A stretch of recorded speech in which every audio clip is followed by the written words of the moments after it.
Bir faraz qilib ko'ring. 2152 yoki bo'lmasam 2200-yillarda xayolan bir marta faraz qilib ko'ring. O'sha payt siz qayerda bo'lasiz? Hozir ko'pchilik "Oho, men yer yuzida bo'lmayman-ku" degan gapda gapirishyapti. To'g'ri fikr. Chunki deganda biz bormizmi, yo'qmizmi, uni hech qachon hech qaysimiz kafolat bera olmaymiz. U yillarda aniq biz yo'qmiz.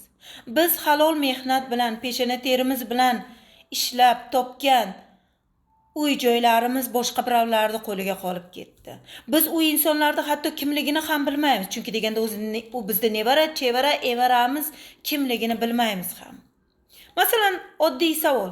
Sizda o'zingiz ham momangizni momasini ismini bilmaysiz-ku yoki bobangizni bobasini ismini bilmaysiz. Xuddi shunday biz ularni tanimagandek bizda ham ular tanishmaydi. Bizda nafaqat o'zimiz, bizning nomimiz ham yer yuzidagi qolib ketadi. Hech kim bizni hech qachon eslamaydi. Go'yoki biz yo'q insondek. Undan chiqdi, biz nima uchun bunchalik talashyapmiz? Biz nima uchun o'zimizni bunchalik qiynab, o'zimizni har yoqqa uryapmiz? Nega endi o'zimiz sevmayapmiz? Bizga berilgan vaqtdan foydalanmayapmiz.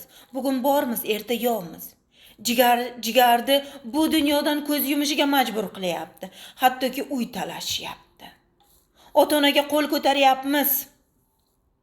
Hattoki ularni ko'z yoshini to'kishga majbur qilyapmiz. Opa-singil bir-biri bilan urush qilishyapti-da, hattoki gaplashmay ketishyapti. Nima uchun, nima sababdan?